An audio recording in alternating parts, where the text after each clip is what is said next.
Infeliz é aquele cujas memórias de infância lhe trazem apenas medo e tristeza. Desgraçado é aquele que se lembra de horas longas e solitárias, consumidas em cômodos enormes e tristes, entre cortinados marrons e fileiras enlouquecedoras de livros antigos. Ou que se recorda de espantadas vigílias, passadas entre renques de árvores grotescas e descomunais, que a vinha recobre e que acenam em silêncio lá do alto com seus galhos retorcidos. Tal o quinhão que os deuses me reservaram, a mim, o perplexo, o desapontado, o estéril, o alquebrado. E, no entanto, sinto um estranho contentamento que me agarro com desespero a essas lembranças ressequidas, quando minha mente, por um momento, ameaça estender-se adiante para as outras. Não sei onde nasci, só sei que o castelo era infinitamente velho e infinitamente horrível, cheio de passagens escuras e de tetos onde os olhos podiam descobrir apenas teias de aranhas e sombras. As pedras nos corredores decadentes pareciam sempre horrivelmente escuras, e havia por toda parte um cheiro maldito, tal como de montes de cadáveres de gerações inteiras.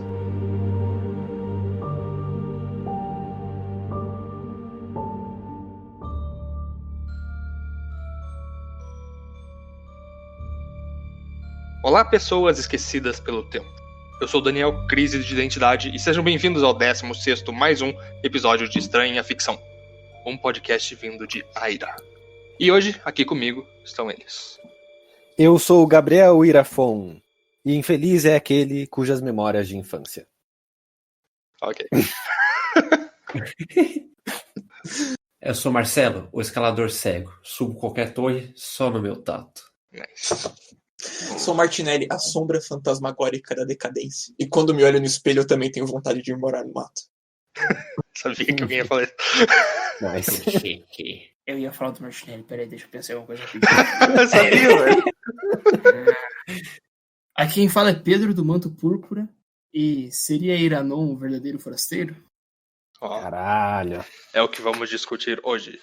Nós vamos retomar, então, a trajetória pelos contos de Lovecraft, depois de uma breve pausa, comentando o conto A Queda da Casa de Usher, de Edgar Allan Poe, que é uma grande influência ao Lovecraft. Nesse episódio vamos discutir um pouco sobre isso também. Com dois contos, ambos escritos em 1921, que tratam de temas semelhantes. São eles O Forasteiro, ou The Outsider, escrito entre março e agosto de 1921 e publicado já em 1926 na Weird Tales, a mais importante publicadora dos contos do Lovecraft na época.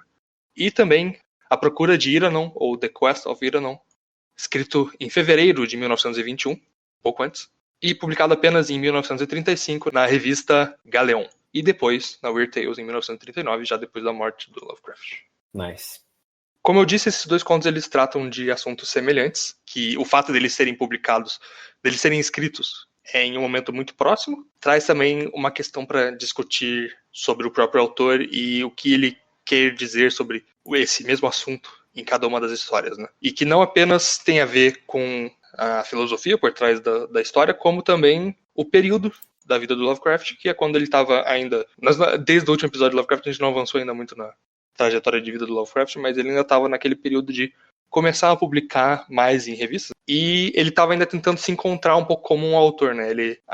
As suas escritas elas estavam muito ligadas com as suas inspirações, e os seus exercícios de escrita eles lembravam um pouco um certo pastiche desses autores. E cada um desses contos, eles além de tratarem de assuntos semelhantes, eles também são, cada um deles, uma inspiração bastante clara em dois dos autores mais relevantes. São eles, o Edgar Allan Poe, que tem uma influência muito clara no The Outsider, e o Lord Dunsany, no caso da Busca de Iranon. Vamos começar então pelo The Outsider, apenas claro, depois de recadinhos semanais.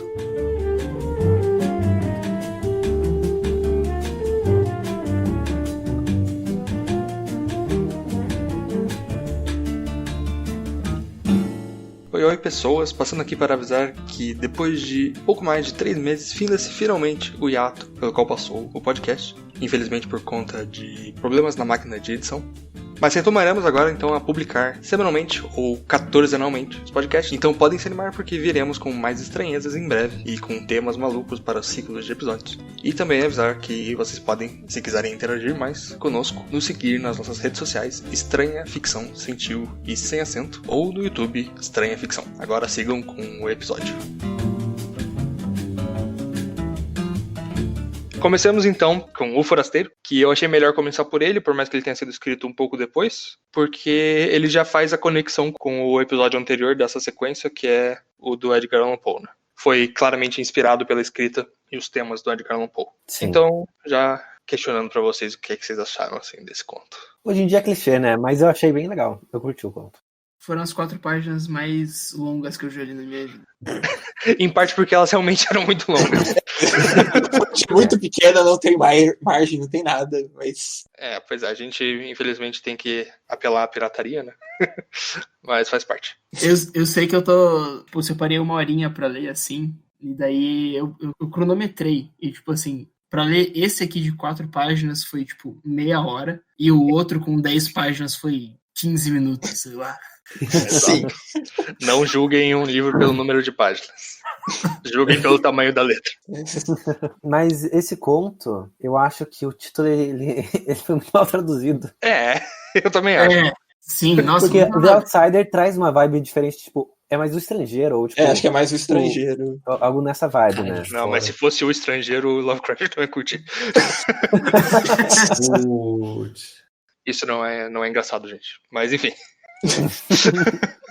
The Outsider é uma ideia mais clara, tipo, de que é de fora, né? E não necessariamente do país, né? É de fora. Não sei do que isso quer dizer. Sim, é que vai desde da ideia mais simples, né? Tipo, fora da casa até fora do plano comum, né, de existência, né? E o termo forasteiro a gente, sei lá, lembra de Velho Oeste. Sim, sim. Eu imagino que, tipo assim, o título O Forasteiro combine muito mais com aquele... A Cidade Sem Nome. Com certeza. Com esse também. Que, por sinal, A Cidade Sem Nome foi escrito pouco antes desse, então a gente tá fazendo uma sequência, assim, bem próxima de contos. Provavelmente isso vai mudar, eventualmente. Mas, enfim.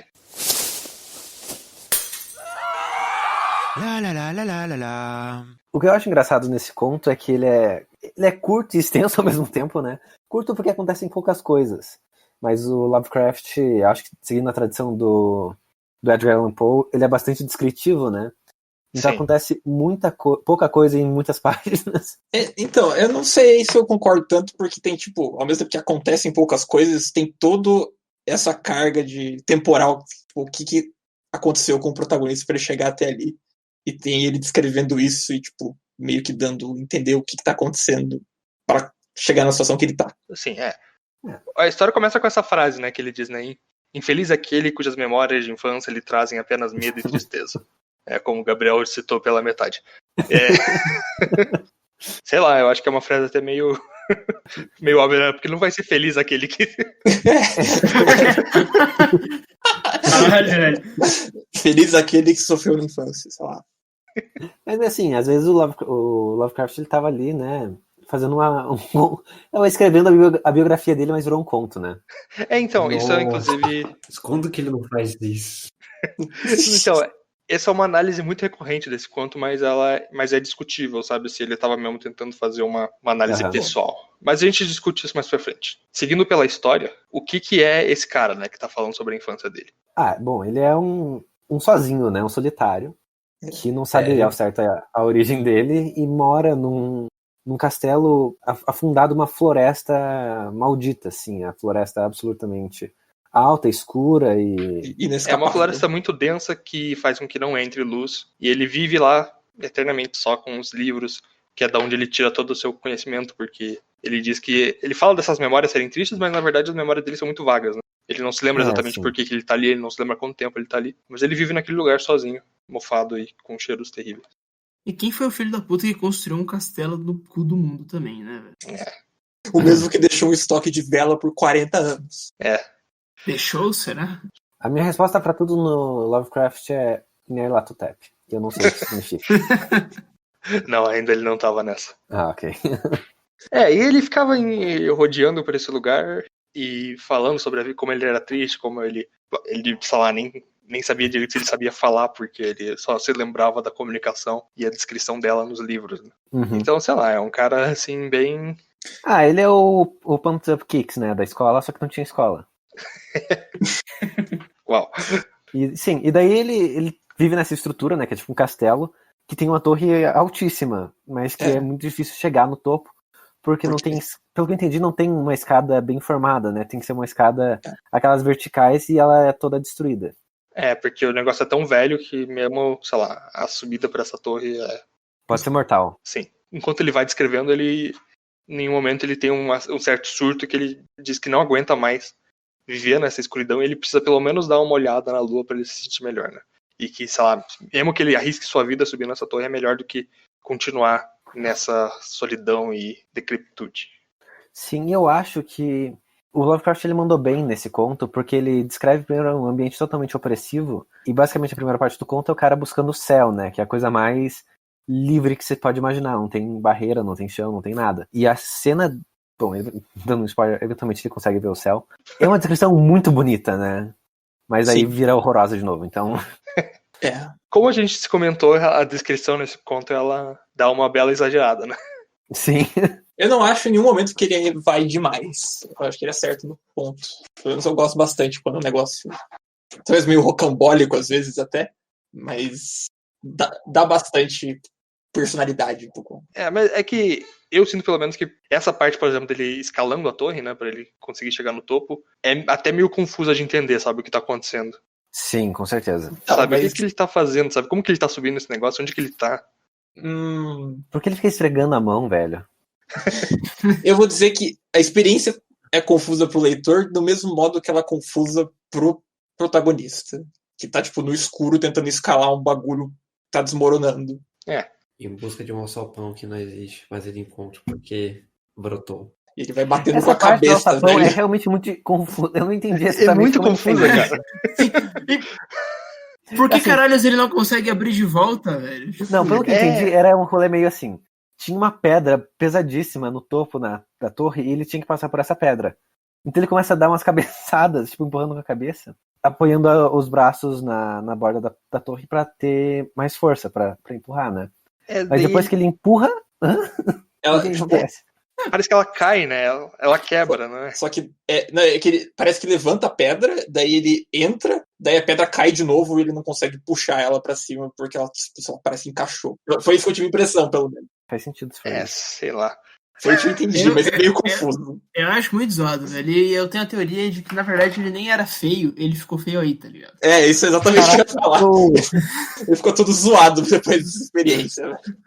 Ele não conseguia mais falar direito, tá ligado? Tipo, ele conseguia falar. Se ele tivesse encontrado alguém, ele tava tranquilo. Agora ele só fala, tipo, meu nome é tijolinho. Eu acho que ele foi levantar a cabeça e mordeu a língua no momento.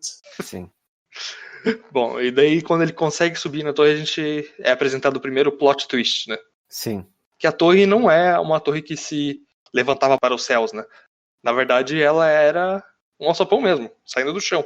Sim. E ele estava nas profundezas da terra, por isso que ele não conseguia ver nada. Não era uma floresta densa, ele na verdade estava abaixo do chão. Sim, eu gosto de imaginar que aquela floresta ali era tipo uma floresta de fungo, tá ligado? Não tinha. Pelo que eu entendi, não tinha nenhuma floresta. Ele só, tipo, achava que tinha uma floresta densa e por isso que ele não conseguia. Não via luz, mas na verdade ele só estava embaixo do chão mesmo. Sério? Pra mim era só uma floresta muito densa, porque quando ele sai da torre, ele fala, tipo assim, eu conseguia ver as copas das árvores e tal. Sim, não é possível que ele não fala isso. Anos e anos dentro da porra do castelo, ele nunca, tipo, ele saiu pra dar uns rolê por lá e ele nunca pensou, tipo, nossa, não tem uma floresta. Não, mas então ele nunca saiu, velho. Mas ele saiu, ele fala no momento que ele tentou sair, saiu correndo e se perdeu e daí voltou. É não, ao medo de se perder, ele retornou. Porque verdade. Não sabia como que encontrar o retorno. Ele quase se perdeu. Bom, mais uma vez, mostrando que esse conto é confuso na descrição do que acontece. E pelo que eu entendi, ele tava debaixo da terra. E daí quando ele sai, ele vê que, tipo... Assim, eu não vejo. O problema na interpretação ser debaixo da terra, pra mim, era um outro plano, assim. Foi o que eu entendi. Um plano subterrâneo que ele tava, na real. Mas tudo bem. Debaixo da terra. Nice. Ok, subtérreo. Abaixo da terra. Abaixo do térreo, ele tava numa garagem. Ok, mas no sentido metafísico da coisa. Enfim.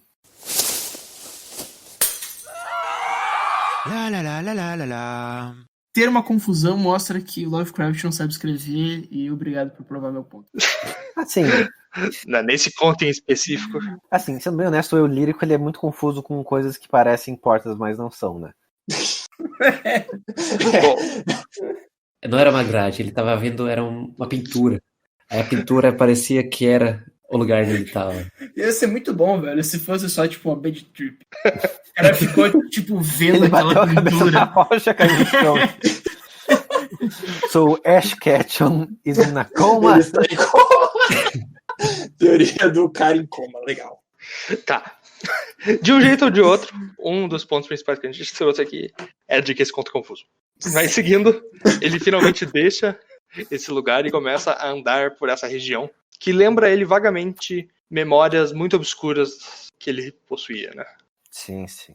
A igreja num lugar, a casa que ele encontra, enfim, são coisas que estimulam um pouco a memória dele apagada, sabe? Sim, e ele também vê um rio e ele nadou num rio truculento, assim, porque ele tinha indícios de que ele tinha uma ponte, então atravessar o rio levaria ele para algum outro lugar, né? Ele tava seguindo uma meia estrada ali. Ele tinha uma trajetória que conseguiu deduzir onde chegar nos lugares, porque ele lembrava desse local. Tava no rio, ele não viu seu reflexo. Que Calma lá. Pois é, né? E o cara nunca viu uma poça d'água na frente dele. Puta que pariu. Lá no lugar onde ele tava, realmente, não sei nem se tinha água. Não tinha luz, não é pra ter reflexo. Eu acho que o negócio é que ele via na total escuridão, tá ligado? Ele só tinha os olhos muito bem adaptados, tá Ele ligado? tinha vela também, né? Mas ele tinha vela, ele fala tanto da vela dele. Ele fica tão feliz quando ele acende uma vela. Não, mas sei lá, não quer dizer, não é só porque tem uma vela que ele conseguia se ver, né? É que a vela faz muita fumaça. Ah, sim. Voltamos Caralho. Na verdade, ele tá morrendo intoxicado lá. Alguém se lembra do plano de Lagash? O protocolo. Protocolo Lagash. Bom, enfim, ele segue, encontra esse lugar que parece uma casa antiga que ele conhecia, um pouco diferente do que ele se lembrava, e com pessoas dançando lá dentro, felizes. Essa casa não é tipo o castelo que ele morava? Sim, parece o familiar, castelo. mas não era o castelo. Ou era? Não, é que assim, sendo bem honesto, vocês já viram Casa de Rico? É tudo mais ou menos parecido, se for... É bom, de fato. Ele que nunca viu nenhuma outra casa, talvez todas as casas pra ele se pareçam. Sim. De qualquer forma. Assim, esse ponto é muito relevante, mas eu acho que a gente pode mudar pra outros pontos um pouquinho menos. Eu acho que... Eu acho que, na real, era tipo... Sabe aquele pessoal que invade casa abandonada pra fazer festa? Ah. Eles fizeram isso no castelo dele, tá ligado? E, enfim, ele ficou emocionado ver pessoas e decide se juntar àquela festa, mas E entrar pela janela. por triste coincidência do destino, bem quando ele entra pela janela, todo mundo se assusta com alguma coisa aleatória e sai correndo. Sim. Eu achei engraçado que provavelmente ele não usava as portas no castelo do que ele morava. Ele, tipo, pulava a janela e O primeiro instinto dele é pular a janela, por algum motivo. Ah, sei lá, né? Explícito. Mano, ele bateu muita cabeça, velho. Tem que... Ele não tinha o hábito de convívio social. Sabe? É verdade, acho que ele viu tipo, pessoas e eu tipo, vou entrar lá. A porta tava fechada e a janela tava aberta. Exato.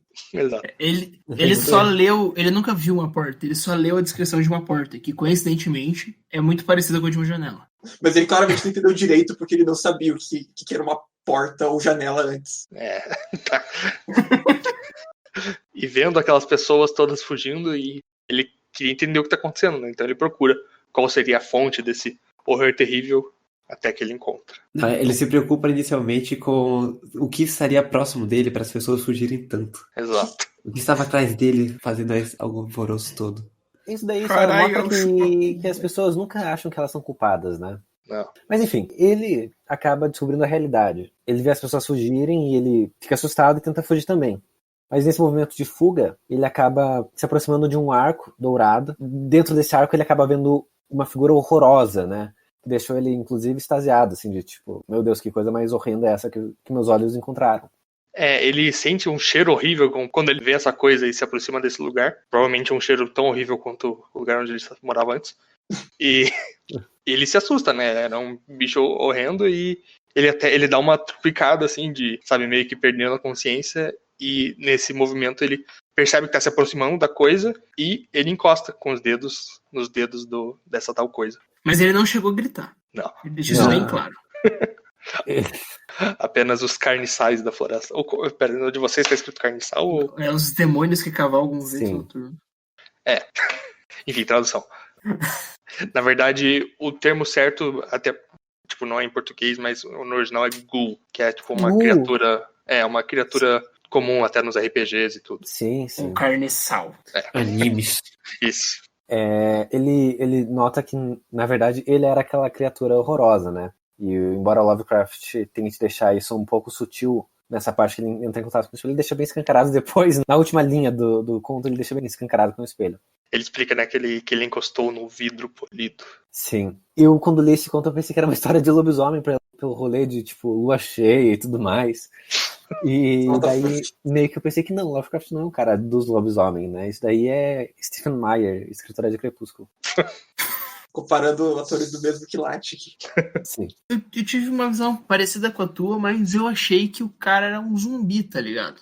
Porque as descrições, assim, de uma certa forma me lembraram o único conto do Lovecraft que eu li por conta própria e gostei até hoje, que é Herbert vs Reanimator, que é tipo um conto sobre o zumbi, tá ligado? E eu acredito que é uma possibilidade pra esse negócio aí, Sim. porque eu vejo várias semelhanças da temática do Lovecraft com esse universo de zumbis e coisas assim.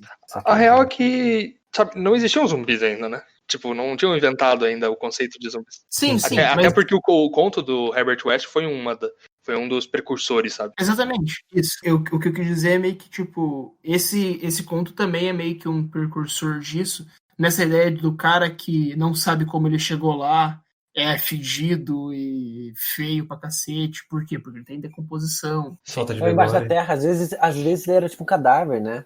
Então, embaixo da ele igreja. Ele Olha podia só. estar num... Como é que é, não? Um mausoléu. É um Sim, mausoléu né? também, Uma mas cripta. uma cripta, essa. E mas a conclusão ela dá meio que um indício disso, e eu acho que a conclusão ela é interessante também para entender o conto, de que depois que ele então percebe que ele tinha encostado numa superfície de vidro, ele decide vagar pelo mundo junto com esses tais carniçais, ghouls que ele encontrou do lado de fora. E, Sim. tipo, ele meio que se compreende a si mesmo como uma pessoa fora do seu tempo e fora da humanidade, né? Ele não é um humano e ele não pertence ao tempo em que ele está desperto. Ah, sim. Eu acho que a grande mensagem por trás desse conto, na verdade, ela é muito polêmica, principalmente nos tempos de hoje que tem céu e tudo mais, que é a mensagem de que monstros sociais só são indivíduos mal compreendidos. Sim. O Lovecraft estava defendendo em céu. Eu acho que a mensagem do conto é tome banho. É importante, gente. Caralho, o Lovecraft é abertamente anti-otaku. Finalmente um ponto positivo. Faça escalada. Um dia você vai precisar. Quando for fugir de uma torre. Exato. Faça escalada, mas tome banho depois. Pronto. Essa é... Mas pelo que deu pra entender, então ele era basicamente tipo um morto, né, um defunto, que foi enterrado nessa cripta e que por algum motivo ele acorda, né, depois da morte e ele tipo vaga por essa cripta sem saber o que tá acontecendo, sabe? Por isso que ele tem memórias assim meio apagadas de um passado muito distante, por isso que ele é um corpo decrépito, nojento. Por isso que tem velas lá. E mal sabe como falar, sabe? E por isso que tem essa coisa que até foi polêmica aqui de que ele tava embaixo da terra. Faz bastante sentido. E perto de uma igreja ainda, né? Na verdade, tá bem na cara. Eu não tinha nem pensado nisso quando eu tava lendo, mas agora vocês falaram, tudo se encaixa. Pelo menos ele é estudioso. Passava o seu tempo lendo livros. É verdade, mas por que enterraram tanto livro junto com o cara? Isso eu não entendi também. Tipo, por que tem tanto livro numa cripta, velho? Por que tem tanta vela? Por que tem tanto livro? O que tá acontecendo? Vela eu até consigo entender, porque as pessoas eventualmente podem, sei lá. O coveiro tem que ter o que fazer, né, porra? Mas pode ter depósito também, né? É um depósito de livro. Era tipo um depósito de livros e daí o pessoal tipo, ninguém tá usando essas porra, joga uns cadáveres aí mesmo, foda-se. Porque são os livros muito aleatórios, tá ligado? Tipo, Tem tipo como falar. Tem A tipo O fala alfabeto que era, desconstruído. Meu namorado é um zumbi 2, né? Mas enfim, tudo se junta também pensando que ele encontra a casa, que é um pouco diferente do que ele se lembrava, a torre da igreja meio destruída e tal. Sim. E também só comentando que essa questão do ghoul, né, que a tradução é importante, é porque a ideia do ghoul, ele volta a aparecer em alguns contos futuros do Lovecraft. Inclusive um conto muito importante, que a gente com certeza vai avaliar mais no futuro, que é o modelo de Pickman. Isso é bom. É bem bom. Mas a gente percebe então claramente duas coisas nesse conto, né, que eu queria ressaltar. Um é essa ideia de uma crise de identidade, né? O cara, ele não sabe o que ele é e quando ele descobre, ele, enfim, percebe que ele não pertence àquele mundo mas ele meio que se encontra, né? Por mais que ele odeie o que ele é, ele acaba, sabe, se recolhendo e entendendo o que ele é e onde ele vai ficar, sabe? Por mais que, enfim, talvez se ele tivesse um cursinho de educação, sei lá. E outra coisa é, claro, a influência do Edgar Allan Poe, né? Vocês que... Acho que o Gabriel e o Pedro só que participaram do último episódio, né, do Edgar Allan Poe. Sim. Eu não sei se vocês repararam, assim, meio que uma semelhança, toda essa descrição de castelos e uma... Sabe? Então, é um fetiche com aristocracia, com construções deteriorando, assim, né? Sim, e essa escrita, assim, um pouco barroca, sabe? Sim. Aham. Só que é aquele negócio, né? A cópia nem não é sempre tão boa quanto o original, né? Assim, e esse conto, ele é curioso, porque ele, assim, eu não acho que ele seja um conto péssimo, sabe? Eu gostei de várias coisas dele. Mas ele é um conto muito super valorizado pelo fandom, sabe? Sério? Sim. Tá. Inclusive, o August Derleth, que é o cara que selecionou os contos depois que o Lovecraft morreu e tal, e foi um dos responsáveis pela publicação. Ele até, tipo, um dos livros que ele publicou, colocou o The Outsider como o conto principal do livro, sabe? Nossa, Caramba. O livro The Outsider and Others. Meu Deus. Uau. E, enfim, bom. muita gente gosta mesmo desse conto e tal. Talvez seja por, sei lá, por ele ter esse final, assim, meio Plot twist. plot twist, por ele lembrar o Edgar Allan Poe. Mas essa influência do Edgar Allan Poe, ela é muito jogada, sabe? Porque o Lovecraft, ele estava claramente tentando imitar a postura do Edgar Allan Poe, e ele mesmo reconhece no futuro, que ele fala que ele não consegue entender como há tão pouco tempo atrás, né? Tipo, quando ele escreve essa nota, tipo, fazia pouco tempo que ele tinha escrito, ele tinha tido essa cópia tão estranha, sabe? Desses trejeitos barrocos e tal. Entendi. Mas também o Lovecraft, ele não é exatamente uma pessoa que gosta muito da sua obra. São poucas obras dele que ele reconhece como sendo boas. um cara sensato, pelo menos. Ah, Em relação a isso. Pedro passando pano pra racista aqui.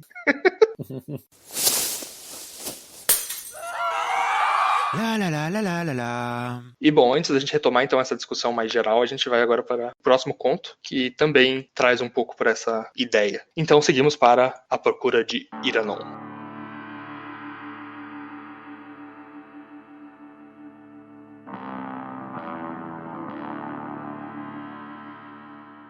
Para a cidade de granito de Telof, perambulou o jovem com uma grinalda de folhas de parreira sobre o cabelo louro reluzente de mirra. O manto púrpura rasgado pelos espinheiros do Monte Sidraque, que se ergue do outro lado da antiga ponte de pedra. Com semblantes carrancudos, perguntaram ao estrangeiro de onde ele vinha e qual era seu nome e fortuna. E o jovem respondeu: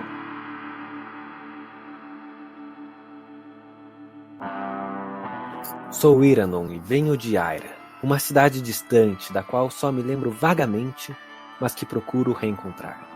Sou um cantor das canções que aprendi da cidade distante, e meu ofício é fazer beleza com as coisas lembradas da infância. Minha riqueza está em pequenas lembranças e sonhos, e nas esperanças que canto nos jardins, quando a lua é doce e o vento oeste agita as flores de lótus. Oh, Aira, cidade de mármore e berilo, quantas não são as tuas belezas?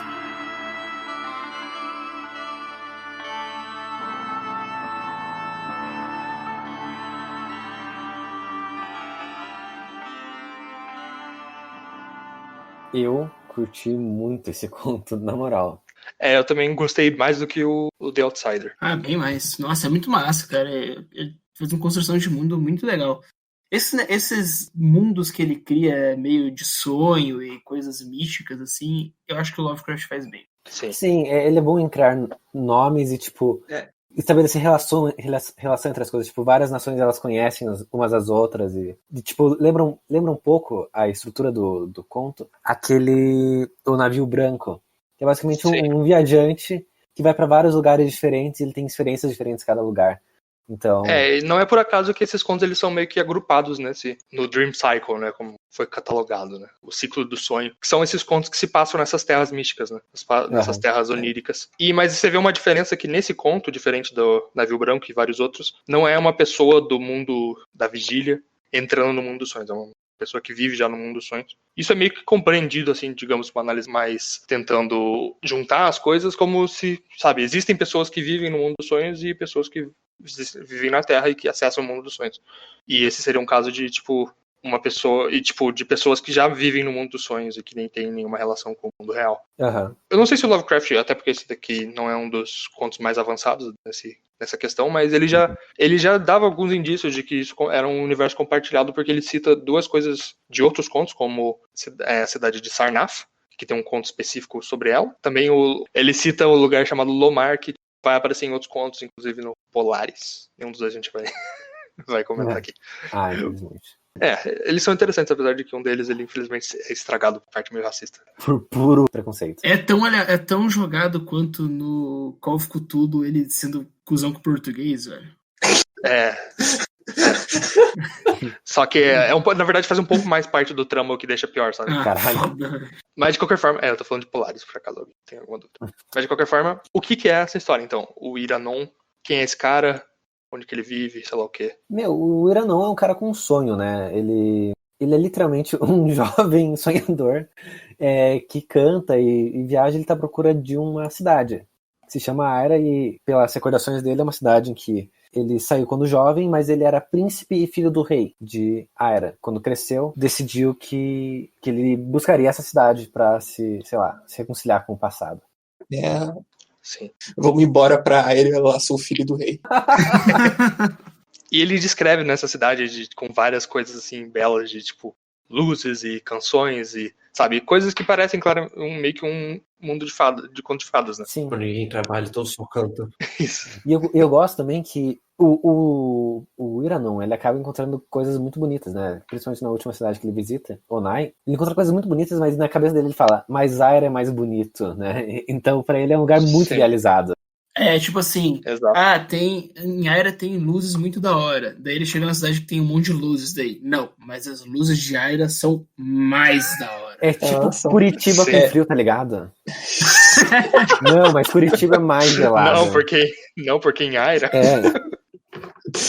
Mas só comentando então, como o Gabriel tinha dito, esse conto, essas descrições de local lembram bastante o Navio Branco, Sim. né? Com a descrição das ilhas e principalmente da última ilha lá que ele ficou por bastante tempo. Sim. Que é o lugar ideal e tal. E essa descrição de cenário é algo que o Lovecraft puxou muito do Lord Dunsany, que, enfim, escreveu o The Dreamer Tale e fala bastante essa ideia de, tipo, lugares, assim, oníricos e belos. Por isso que também é uma inspiração forte nesse conto. Mas ele não é um cara das bad vibes, né? Não. Não que eu saiba, eu não li muito dele, mas não que eu saiba. Não é nem só belo, tipo... Não é só onírico de belo, é onírico no sentido que as pessoas agem de maneiras muito estranhas nesses lugares. E os lugares são muito regionalizados e tem culturas muito simples e rígidas. Tipo, que a gente tem acesso a isso, pelo menos. A começar por Teloth, que é onde a história começa. E ele é basicamente uma cidade onde todo mundo trabalha sempre, sem parar, sem descanso, porque eles acreditam que esse trabalho vai ser recompensado depois da morte. O que o Lovecraft nem importou de dar uma alfinetada no ideias cristãs de que sofra na vida para depois da morte. O Lovecraft ele teve a sutileza, né, de um bloco de concreto em alta velocidade. Mas outro recurso que o Lovecraft usa nessas histórias que tem tipo, diversas localidades, diversas culturas, que eu gosto muito, é a cidade ser construída de um material específico. Então, enquanto tipo, a cidade de Teloth, que é dura e rígida e de trabalho, ela é de granito, Aira, salvo engano, é de mármore, que é muito mais maleável, bonito, assim, né? Então, e nobre. E nobre, sim. Eu não sei, pra mim essa cidade me lembra como se fosse tipo dos anões do Senhor dos Anéis, sabe? Sim. Nice. Foi o que eu pensei também. E daí ele tava naquela cidade, ele cantava as canções dele pra essa galera e eles cagavam, porque eles queriam saber de trabalhar e tal. Esse cara ficava contando essas histórias malucas sobre a cidade de onde ele veio e tal. Tinha um cego louco vendo auréolas em volta dele, não sei. Mas ele encontra, depois, e, inclusive ele queria ficar fazendo essas coisas e o cara reclama que se ele quer ficar naquele lugar ele tem que trabalhar. Então ou ele vai lá pro sapateiro pra conseguir um trabalho ou vai embora. Literally capitalism. Exato. Decidiu sair da cidade, né? Ele não quis ficar lá e, enfim, conforme ele saía da cidade, ele conhece uma criança. Homnod. Tiro do sangue de Teloth. Enfim, é uma criança que ele conseguiu cativar com as histórias e ela não não estava satisfeita também com essa sociedade. E ela queria viajar com o Iranon para buscar, então, esse mundo de sonhos em vez de ficar trabalhando para conseguir o descanso eterno depois. Sim. Eu gostei da relação dos dois. Deu uma vibe meio Griffith Guts, mas os dois fracassados, então... Você acha que esse carinha pode talvez ser um visitante no mundo dos sonhos? A gente pode especular, né? Quem? Qual deles? O garoto que ele encontra à beira do rio, né? Olha, o garoto, ele fala que ele nasceu de lá. É verdade. Então, mas quando você tá sonhando, você acha que você é do sonho, certo? Ah, tá. Ou você Isso também aí. passa Não sei como é que é. um migué assim pro cara do sonho. Pô, eu sou daqui sim. Mas, tipo, porque ele envelhece muito mais rápido e... Não, assim, eu discordo disso. Eu acho que eu também não. Eu acho que não é isso não, Pedro. Eu acho que é mais a vibe do Iranon que é diferente. Porque conforme eles vão avançando, né? Eles ficam um tempão indo pelo deserto. Floresta, deserto, né? São vários cenários. Vários cenários. E o Romnot, ele vai envelhecendo enquanto o Iranon continua jovem e disposto. E esbelto e maravilhoso com o cabelo Sim. dele. Ele deve ser muito gato. Toda a descrição do Lovecraft. Só que muito estranho também. Eu gosto de pensar que toda vez que o Romnod acorda, o Iranon vira pra ele e fala finally awake. E daí começa o Skyrim. Uau. Mas eu acho interessante essa questão dele envelhecer. Eu acho que é bastante importante, inclusive, pra entender o conto. Eu acho que esse é todo o ponto do conto, né? Do cara envelhecer e o Iranon não, né? Porque conforme daí, então, eles finalmente chegam numa das cidades, né? O Nike, o Romnod, achou que podia ser a Tawaira do cara, porque ele já ouvia falar sobre essa cidade, dos pessoal dos alaúdes, das danças, coisas assim. E ele só queria sair de lá também, também. de Telof, porque lá ele parecia um A saco. hipótese dele ter passado o Miguel só aumenta. Pois é. Imagina você tá preso num sonho que você tem que ficar trabalhando. Pois é, né? Eu spawnei no lugar errado. Mas daí então ele chegou nessa Nike, que é uma cidade foda e tal. Tipo, bem bonita, com pessoas felizes que dançam, coisa assim. E ficam o dia inteiro bebendo e curtindo. E dançando. Não sei exatamente como funciona essa cidade. É claramente uma cidade de esquerda. Eu não sei como é que funciona, mas que funciona, que é uma maravilha. Mas o Iranon não fica satisfeito, porque aquela não é Aira, porque Aira é mais foda. Mas mesmo que ele não fique satisfeito, ele passa bastante tempo nessa cidade, porque, apesar de não ser Aira, é um lugar em que ele é mais razoavelmente reconhecido, né? Ele desenvolve uma boa relação com o rei, que inclusive dá um quarto... Ele vira um cara de autoestima. Sim, um cara de autoestima. Ele é basicamente o musicista do real. Sim. Enquanto isso, o Romnod, ele também aproveita lá, ele ganha uma pancinha de chopp e envelhece. E vai envelhecendo enquanto o Iranon continua jovem. É uma vibe meio Viagem de Chihiro, tá ligado? Como ele começou a aproveitar lá, ele virou um porco, basicamente. Eu imagino sempre o Iranon falando com a Aira dele, amanhã. Pô, cara, de novo isso, velho.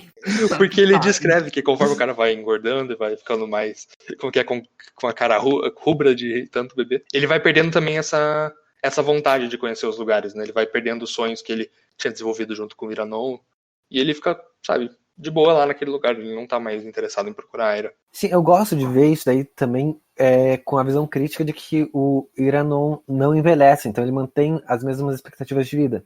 Sim. Enquanto o Romnod, ele envelheceu, ele mudou a visão de mundo dele, né? Então, às vezes ele só queria realmente descansar, ele não aguentava mais. Porque eles viajaram, a descrição ali é de que toda a adolescência do Romnod foi nessa viagem, ele chegou já adulto em Onai, né? Sim. Então parece que depois de todo aquele sofrimento, o Romnod ele só quer settle down e descansar e ter a aposentadoria dos sonhos. Enquanto o Iranon ele tem esse pujante desejo de encontrar o destino dele. Na hipótese do Romnon ser uma pessoa do mundo real que vai pro mundo dos sonhos, ele provavelmente deve ter morrido no mundo real de tanto fumar ópio e decidiu ficar por lá. Pois é. Mas eventualmente o Romnod morre, né? E uma morte meio... O Lovecraft ele não tenta fazer uma morte bonita, né? Ele simplesmente fala que então esse velho ex-amigo e velho gordo acabou morrendo durante uma canção. Não, depois ele teve uma convulsão enquanto dormia, não era isso? Sim. Não, enquanto ele cantava. Não, porque o Iranon cantava pra ele todas as manhãs ainda, né? Uhum. Sim. E daí ele tava cantando e o cara morreu no meio do negócio. Sim. E tipo assim, caralho, não aguento mais essa. de novo essa música e o cara tava falando, sei lá, envelheço na cidade, feliz aniversário. Cara, puta que pariu, não aguento mais ira. Eu continuo da hora e você é um velho gordo. Mas pra piorar a situação do Iranon, que acabou de perder o seu grande amigo, o rei de Onai, ele chama uma galera, uns palhaços lá de algum lugar, que começa a fazer um show mais da hora do que o do Iranon. E as pessoas param de dar tanta atenção ao Iranon e começam a curtir essa galera aí. Porra, também, mas imagina, velho, você ficou, tipo, décadas ouvindo a mesma música do cara, que é só ele choramingando sobre a cidade dele, velho. Nossa, sim, mano. Imagina que o cara fica, tipo, Legião Urbana o dia inteiro, sabe?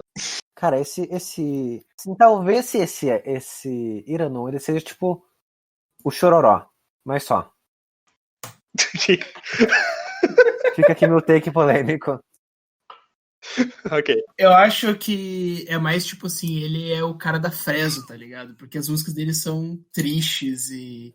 Não, as músicas são alegres e bonitas, velho. Não, elas são esperançosas, né? A história do início fala que os cantos dele é basicamente ele contando a vida dele quando era criança.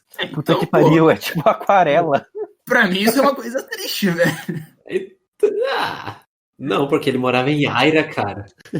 Em Yaira não existia tristeza. Não mesmo. Não existia. Cara, pra mim ele é o Casimiro de Abreu. Você fala, que saudade que eu tenho da aurora de minha vida, Nossa. da minha infância querida, que os anos não trazem mais. É compreensível que o pessoal tenha cansado dele, então. É. Sim. Mas, enfim. Ele decide dar no pé, né? Sim, ele decide dar no pé e ele vai buscar a Era de novo. Então ele dá uma pausa nesse interregno que ele ficou lá em Onai e vai de volta na aventura dele em busca de Aera. E ele eventualmente chega num casebre onde tem um velho, né? Eu acho engraçado porque ele só. Desde que começa a chegar no desfecho, né? E é só encontra uma casa com um velho aleatório. Sim, não tem nada muito trabalhado pra chegar na conclusão. Às vezes ele tinha um limite de páginas no campeonato de fanfics dele, sei lá. O que eu sei é que provavelmente se passou uma eternidade também sei lá, uns 10 anos nessa viagem dele. Provavelmente. Até porque senão seria muito merda esse casebre tá, tipo, literalmente do lado de fora da do cidade. lado. Então era isso. Bom, o que esse velho diz, então, pra infelicidade do Iranon? Então, é que o Iranon, ele tinha mais ou menos um protocolo de iniciação, né? Então ele falava, oi, contava toda a história dele. Eu sou filho de um rei, blá, blá, blá, blá, blá. Todas as pessoas que ele encontrava na rua. E dele perguntava, você já ouviu falar de Aera? E daí o velho olhou pra ele fechou o senho, começou a pensar um pouco, sim, eu já ouvi falar dessa Aera. E então tem a grande revelação, né?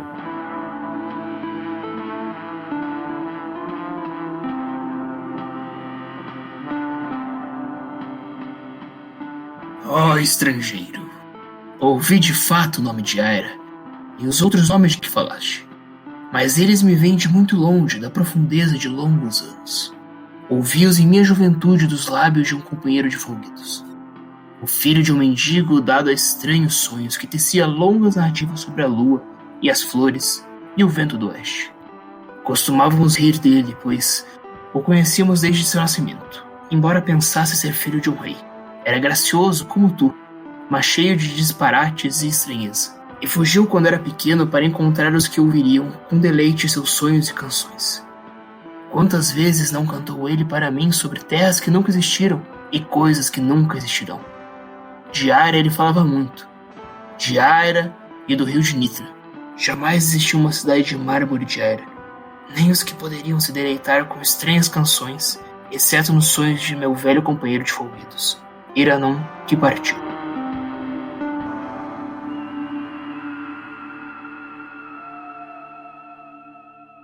E ali, ao crepúsculo, quando as estrelas saíam uma a uma e a lua lançava sobre o pântano uma radiância, como a que uma criança vê estremecer no piso enquanto é ninado ao anoitecer, caminhou em direção à areia movediça, letal, um homem muito velho vestindo um esfarrapado manto púrpura, coroada com folhas ressecadas de videira e olhando para frente como se estivesse vendo as cúpulas douradas de uma bela cidade onde os sonhos são compreendidos. Naquela noite, algo de juventude e beleza morreu no velho mundo.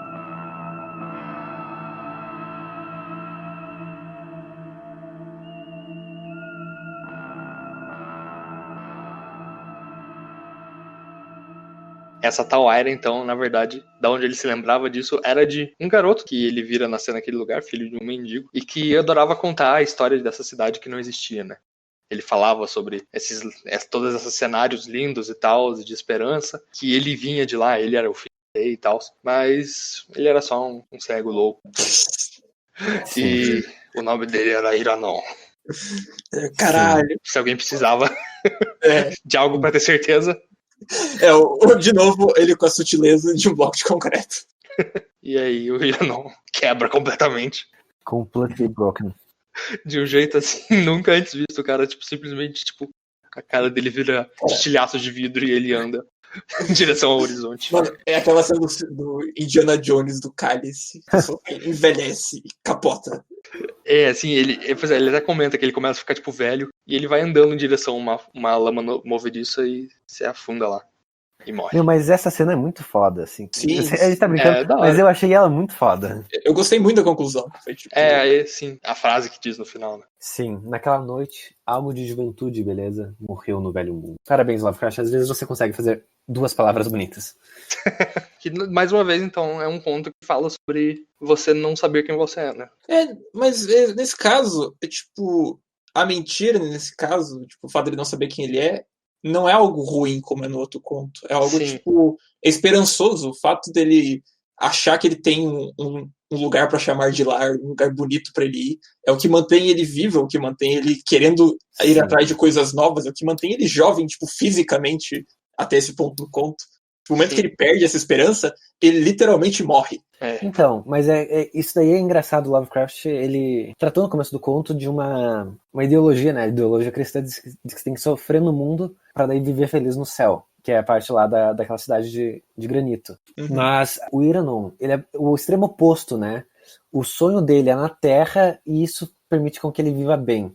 Quando esse sonho se quebra, essa mentira constitutiva de quem ele é quebra, ele deixa de aproveitar a vida e ele morre. Então é basicamente, começa com uma ideologia e termina com outra. Eu acho isso muito maneiro. Você acha que ele... Eu não acho que ele deixa de aproveitar e morre. Eu acho que ele perde, tipo, o motivo de por que aproveitar. Tipo, eu não tenho... exatamente, eu não tenho mais propósito nenhum na vida.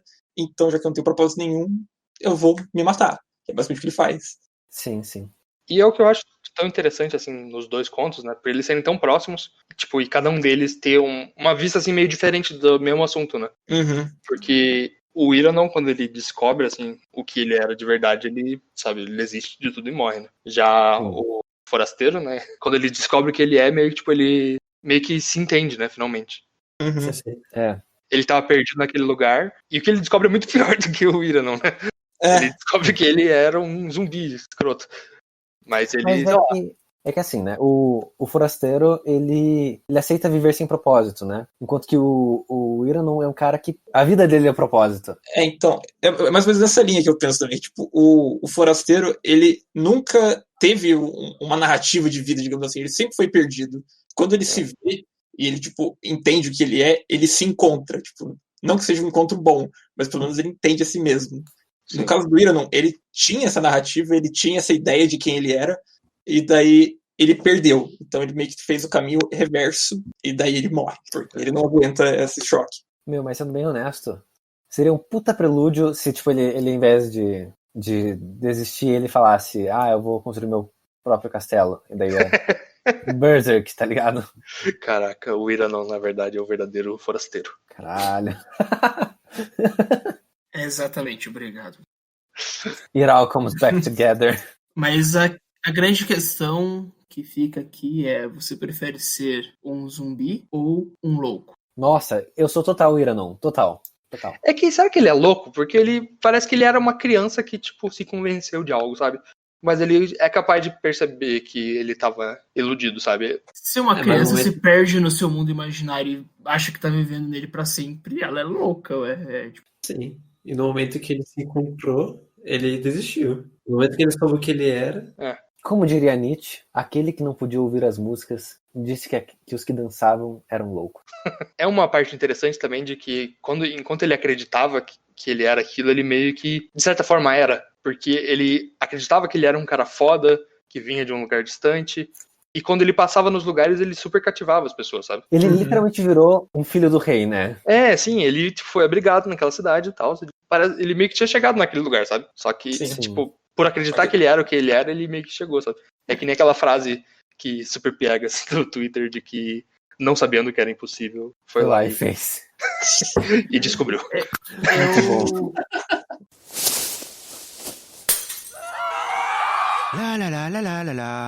Mas aí você tem esse lado aqui, tipo, ele acreditar na mentira, digamos assim, dá força pra ele e ao mesmo tempo é a ruína final, porque ele consegue várias coisas acreditando isso, mas ele não consegue se ater a nenhuma delas porque ele continua buscando um ideal inatingível, Sim. que no fim leva ele à morte. Eu acho que dá pra também ter uma interpretação sobre sonhos, sabe? Tipo, Sim. como se passa no mundo dos sonhos, tipo, como que se mata um sonho, né? Exato. Caralho! Exatamente. Faz sentido. Faz Sabe, sentido. sabe aquele sentimento que você tem de tentar lembrar um sonho e não conseguir, é meio que quando você percebe que tudo aquilo que você imaginou não passava de um sonho, dá aquele sentimento de angústia, assim. Eu acho que é meio que essa pira dele, sabe? Dá pra dizer que ele acordou pra vida no fim do conto. Então, vocês se lembram como foi o final do Navio Branco? De que ele caía pelas cascatas lá, buscando algo além, mais distante, e ele acorda na realidade sem conseguir voltar pra lá, né? Sim. Uhum. Tipo, ele volta com bastante frequência nesses contos sobre sonhos, nessa ideia de morte do sonho, né? É algo muito bom que você quer fazer parte, mas acaba não dando certo. E você perde completamente. Damn, Lovecraft needs a therapist. Como Oh, precisava. really, man? Terapista, nutricionista. Só porque ele comer a ração do Dória, pô. Meu Deus do céu. Nice. Caralho, como o primeiro episódio marca, né, gente? E outro ponto de vista que eu gosto de pensar, unindo todas as coisas que eu estava trazendo assim para esses dois contos, é de que, ao mesmo tempo que o Lovecraft comenta sobre identidade, de duas formas muito diferentes, ele também estava procurando a sua identidade como autor, né? Porque nos dois contos ele puxa muito de uma inspiração forte, enquanto ele ainda não tinha encontrado o Lovecraft como autor. Então é curioso, assim. Eu gosto quando ele finalmente ama sua obra, when he finally loves his craft. Até que pariu. Nossa! Caralho.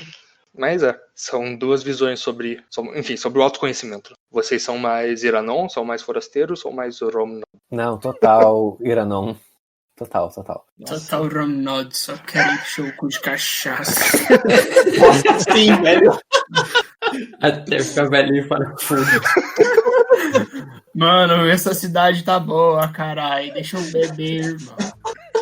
Mas vale lembrar que o forasteiro, pelo menos, ele teve amiguinhos no Dória. Sim, ele achou seus companheiros perdidos na vida, pô. Exato.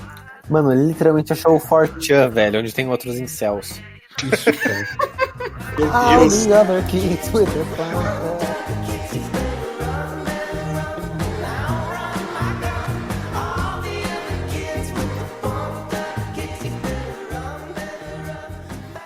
Agora então vamos finalmente para as notas. Bom, então comece por você, Gabriel. Sua nota para tanto O Forasteiro, de 1921, e também de 1921, A Busca de Iranon. Eu acho que O Forasteiro, ele é um conto interessante, tem um plot twist no final, mas ele não me cativou tanto quanto A Procura de Iranon. Até porque eu acho que o Lovecraft ele cagou um pouquinho ali no final, na parte da descrição, na estrutura narrativa.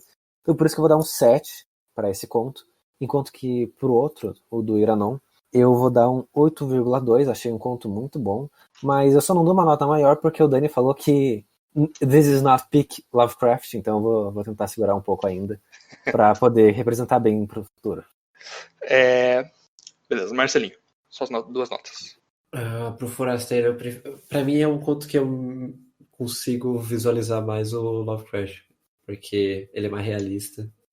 O fim já é depressivo do jeito dele e mostra o jeito que ele é. Eu lembro do fim que foi do Navio Branco e do...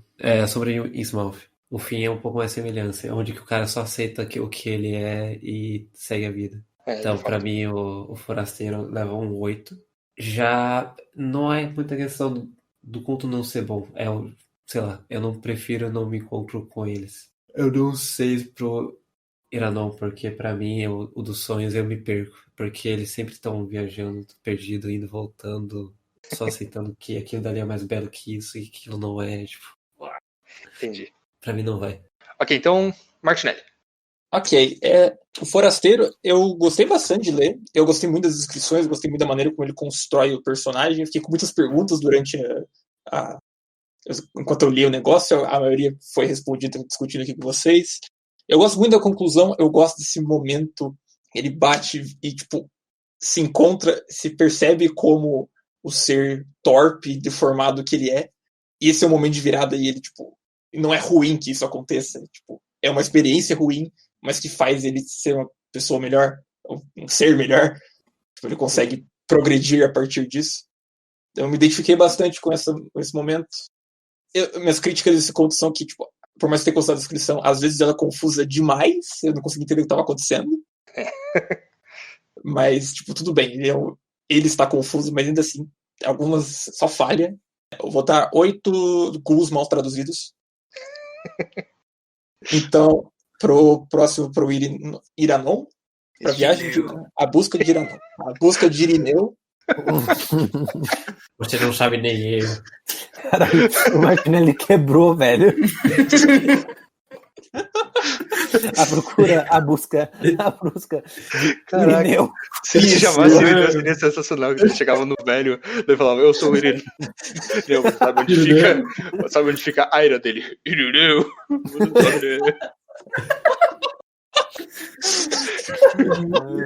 O tradutor perdeu uma oportunidade de ouro. Nossa, Pois sim, é, Renato Sutana, porra, cara. Pô, mas velho. Então, o que dizer desse conto, cara? Eu gostei bastante também. Teve muitas vibes de Navio Branco, que é o meu favorito de Lovecraft ainda. Por mais que minhas notas não estejam refletindo isso. Tudo bem. Enfim, vamos relevar isso aqui. Eu gosto dessa ideia. Eu gostei muito da ideia de ele fisicamente, ou pelo menos como o conto conta, ele mudar a partir do momento que ele perde a juventude, no momento que ele perde as esperanças da juventude.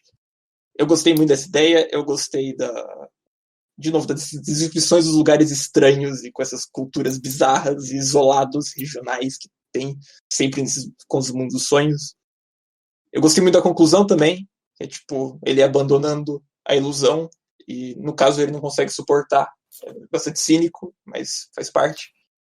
E então eu vou dar tipo um 8 também. 8 mentiras. Não. 8. 8, você não sabe nem eu. 8. Mais Aira é melhor. Mas se fosse Aira, Mas se fosse Aira, seria 10. só Aira é 10. Agora, Pedro, sua vez. Bom, o Forasteiro, eu acho que ele tem uma ideia legal, mas é muito mal escrito. Dá uma confusão que não devia ter no conto para você engajar melhor nele. É uma leitura meio travada. Eu gosto desse Lovecraft criador de zumbis. Eu acho que, inclusive, é uma coisa estranha porque eu não gosto normalmente de coisa de zumbi. Eu acho, tipo, tosquíssimo. Mas os contos de Lovecraft, como esse zumbi primordial, assim, eu acho da hora até. Mas não tem como, cara. É muito mal escrito. Então, minha nota vai ser um 6.6. E pra Procura de Iranon, cara, eu curto muito esse mundo de sonhos. Eu já falei isso aqui outra vez. Sonhos são foda. Eu acho que o Lovecraft sabe explorar isso. Ele é uma pessoa com uma imaginação boa. Ele cria um mundo fantástico que funciona e que te cativa e que você imagina você viajando por ele, sabe? E você indo junto com o Iranon e querendo que ele encontre a cidade. E eu acho que é bonito, trazem reflexões boas. Então minha nota vai ser um 8.6. Tá certo. Pra mim, o conto do Forasteiro, ele é interessante, sabe? Eu gosto, assim, um pouco como você falou, dessa ideia do zumbi, mas por esse lado de ser o cara perdido no tempo, sabe? O cara que pertencia a um tempo diferente, e daí ele acorda, sabe, sem saber onde tá, e daí, enfim. Todo esse processo eu achei interessante desse conto. Eu concordo que a escrita pra mim foi muito chata. E no geral, de certa forma, esse plot twist do final, por mais que seja, tipo, até divertido de ler, tem que admitir que é um puta clichê, né, do cara que Sim. se olha no espelho. E, enfim, no geral, assim, daí juntando todas as coisas, eu acho que não é um conto ruim, mas também deixa a desejar de várias formas. Então, eu dou 7.6. Já para a Busca de Iranon, eu acho que todo mundo que, exceto o Marcelinho não gosta.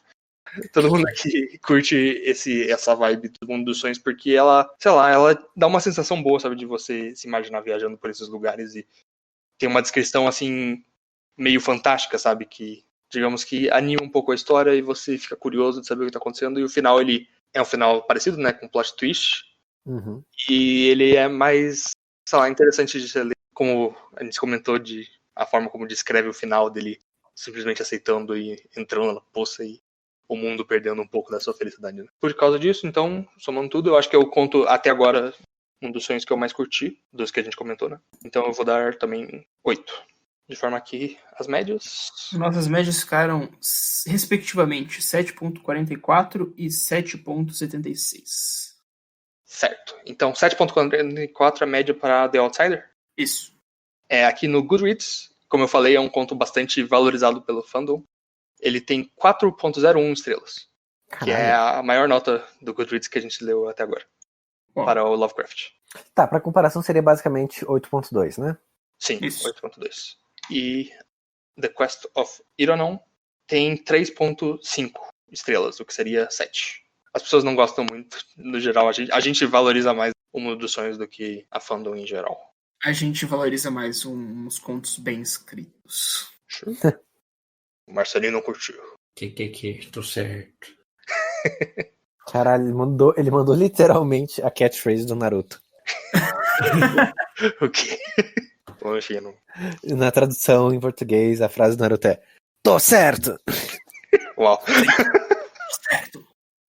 Dessa vez a gente ficou então mais perto ou mais longe? A gente foi mais generoso, a gente foi menos generoso com o Outsider e mais generoso com o Quest of Iranon. Então, fazendo a média dos dois, a gente tá mais ou menos igual. Caralho! Então tamo indo bem nessa. Dessa vez o leitor médio se uniu a nós em espírito. Agora vamos para a parte mais importante do podcast, em que nós discutimos então e valoramos a estranheza de cada um dos contos. Então, começando por você, Pedro do Manto Púrpura, assim como o Iranon, qual é a estranheza para tanto The Outsider e depois para Quest of Iranon? Vamos pensar. Eu acho que o Outsider, ele é estranho. E por criar um monstro novo, né, tipo um conceito de monstro que na época, não sei se não existia ou simplesmente não era comum, e evoluir para uma coisa que é tão popular hoje em dia, eu valorizo. Então, um 9 eu acho uma nota justa. E pro Iranon, cara, sonhos são estranhos. Uma cidade onde o capitalismo não existe, todo mundo bebe o dia inteiro, é muito massa, e também a cidade onde só o capitalismo existe, todo mundo trabalha o dia inteiro, não é muito legal.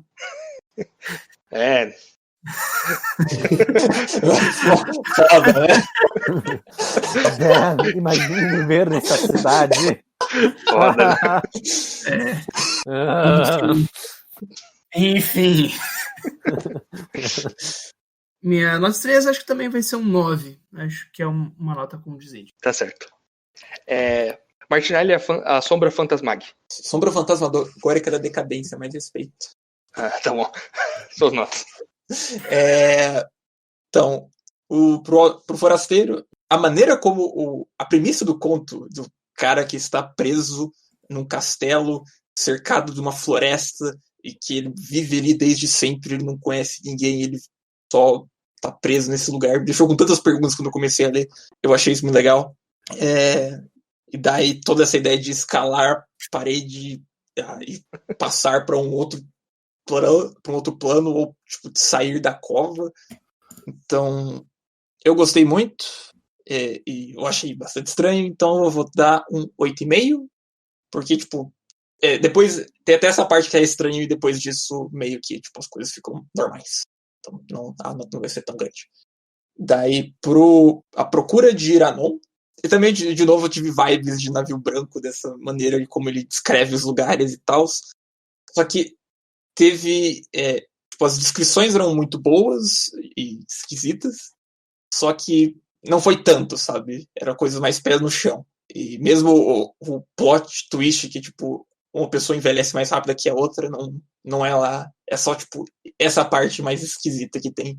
Que talvez seja só metafórico, talvez o narrador só não fale que ele envelhece porque ele age como um jovem, enfim.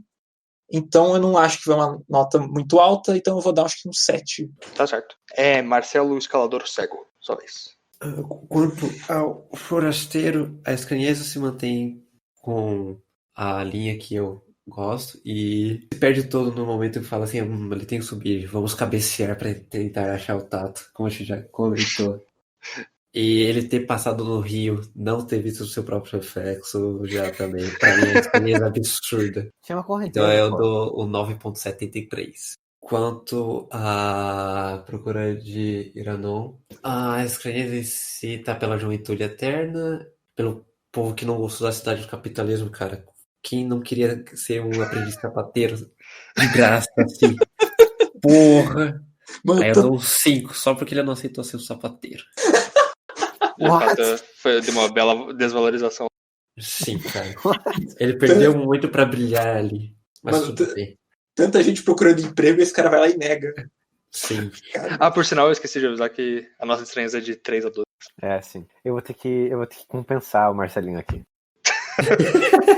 Vai lá, Gabriel. Eu concordo em parte com o que falaram sobre o forasteiro. Eu acho que o começo do conto é bastante estranho, até porque o Lovecraft mantém a gente num mar de incertezas que, infelizmente, depois que a gente descobre a realidade não é tão estranha assim, mas é um plot twist legal. E ele termina numa vibe bem legal, que é tipo, que nem eu brinquei antes, o incel encontra o 4chan, mas eu gostei da imagem, acho que a imagem é meio estranha, várias pessoas deformadinhas, meio estranhas e muito feias, correndo pelos campos. Então, eu vou dar, junto com o Pedro deu um 9, salvo engano, né? Sim. Eu vou dar 9 também. E quanto a Iranon, eu sinceramente achei esse conto mais estranho do que o Forasteiro. Eu achei mais estranho porque parece um sistema de imortalidade muito foda. O fato de que você vai ser imortal enquanto você continuar acreditando no seu sonho. Então, foi uma forma estranha de abordar a imortalidade, sabe? E eu achei bem interessante. É uma coisa original e, nessa medida, também estranha. A construção do universo é parecida, já ficha pra gente sobre como funciona os contos do mundo dos sonhos, né? Ele vai para vários lugares, esses lugares têm culturas diferentes. Sempre é estranho, né? Mas como a gente está acostumado mais com esse método, a gente já reduz um pouco a estranheza. Então eu vou ter que me contentar aqui com um Marcelinho. Eu vou dar 13. 11 pontos para balancear com a total. Não, isso não é justo, Gabriel. Um total desacato. A nota de estranheza pode tudo. Nota de estranheza pode tudo. Dá 13 aí. 11 ponto quanto? 11.67.3. Nossa, tem Caraca, dois pontos no número. mano. É que ele deu um 1000, só que ele não conseguiu. Não pode. Põe um número imaginário quando tá nisso, Gabriel. E Nice. Não vai dar pra fazer a média agora, legal. Não, eu vou só ignorar o I. Porra. E E o ponto extra também.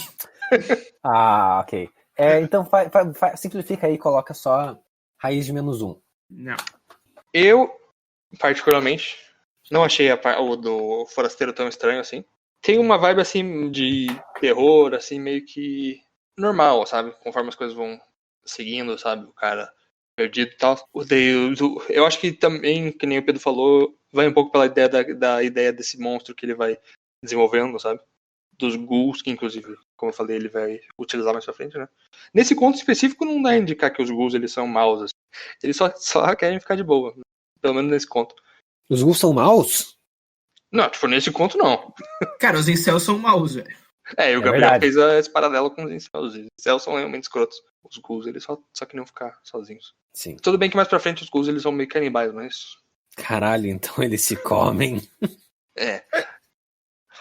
De qualquer forma, eu não achei assim tão estranho. Minha nota vai ser 7.5 de estranheza. Já no caso do Iranon, eu acho que tem uma estranheza um pouco maior também, porque tem essa quebra de você ter uma história que parece com tantas descrições assim, de contos de fadas, e que toda hora vem uma quebra assim meio triste pra cacete no meio, sabe? Sim. Isso realmente leva um pouco a estranheza. Então eu vou dar 8 e... Oi. E as notas de estranheza- Oi. as notas de estranheza estão muito estranhas hoje. Calcula rápido aí que deve ser fácil. É 8 ponto quê? Ponto 7, porra. Outro ponto. Oi. É que eu tinha calculado uma que tinha dado. A média de nós tinha dado 13. Nice. Aí sim. Caralho, mano, até a matemática tá quebrando hoje. Legal. Nossas médias ficaram 8.746 pro Forasteiro e 8.2746 pro outro conto.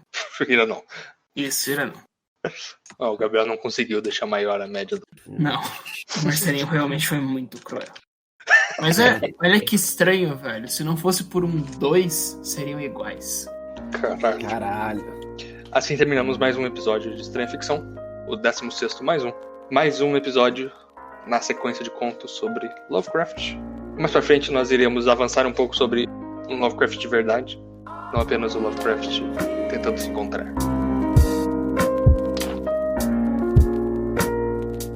O que estava atrás dele fazendo algum alvoroço todo? Isso daí só Caralho, mostra que as pessoas nunca